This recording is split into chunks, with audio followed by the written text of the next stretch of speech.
नमस्कार. माझ्या महाराष्ट्रातील तमाम लाडक्या आणि प्रेमळ भगिनींनो, तुमच्या हक्काच्या सीमाताई न्यूजमध्ये मी तुम्हा सर्वांचे पुन्हा एकदा मनापासून स्वागत करते. भगिनींनो, आज शुक्रवार 20 मार्च तारीख उजाडलीये आणि तरीही अनेक बहिणींच्या खात्यात फेब्रुवारीचा हप्ता जमा झालेला नाही. तुमच्या मनात एकच धाकधूक सुरू आहे की गेल्या महिन्यासारखा उशीर तर होणार नाही ना. गेल्या महिन्यात आपल्याला 23 फेब्रुवारीला हप्ता मिळाला होता.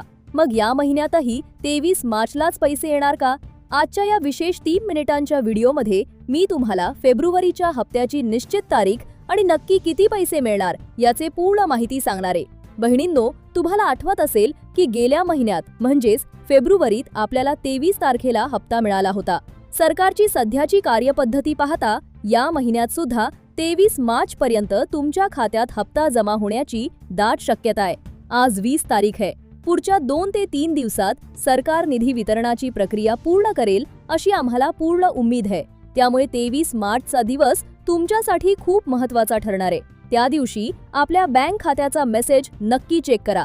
आता सर्वात मोठा प्रश्न, नक्की किती रुपये येणार? भगिनींनो, ज्यांना जानेवारीचे पैसे वेळेवर मिळाले होते त्यांना फेब्रुवारीचा नियमित 1500 रुपयांचा हप्ता मिळेल. पण ज्या बहिणींचे जानेवारीचे पैसे काही तांत्रिक कारणांमुळे रखडले होते त्यांना जानेवारीचे 1500 आणि फेब्रुवारीचे 1500 असे मिळून एकूण 3000 रुपये एकत्रित मिळण्याची शक्यता आहे.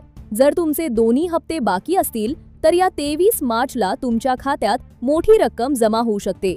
बहिणींनो, जर तुम्हाला 23 मार्चला पैसे हवे असतील तर तुमचे बँक खाते ऍक्टिव्ह असणे गरजेचे आहे. जर 31 मार्च जवळ येते आणि तुमची EKYC अजूनही अपूर्ण असेल तर मात्र हा हप्ता मिळण्यात अडचण येऊ शकते. म्हणूनच ज्यांनी अजूनही KYC केलेली नाही त्यांनी ती त्वरित पूर्ण करावी, जेणेकरून थकीत 3000 किंवा 4500 रुपयांचा लाभ तुम्हाला घेता येईल. भगिनींनो, सरकारकडून जशी काही अधिकृत अपडेट येईल मी सर्वात आधी तुम्हाला सांगेन. पण सध्या तरी 23 मार्च पर्यंत हप्ता येईल अशी पूर्ण आशा आहे. तुम्हाला काय वाटते? यावेळेस सुद्धा 23 तारखेलाच हप्ता पडणार का? आणि तुमचे मागील किती हप्ते बाकी आहेत? कमेंट बॉक्समध्ये नक्की सांगा. हा व्हिडिओ प्रत्येक बहिणीला शेअर करा आणि ताज्या अपडेट्ससाठी सीमाताई न्यूजला सबस्क्राईब करायला विसरू नका. धन्यवाद.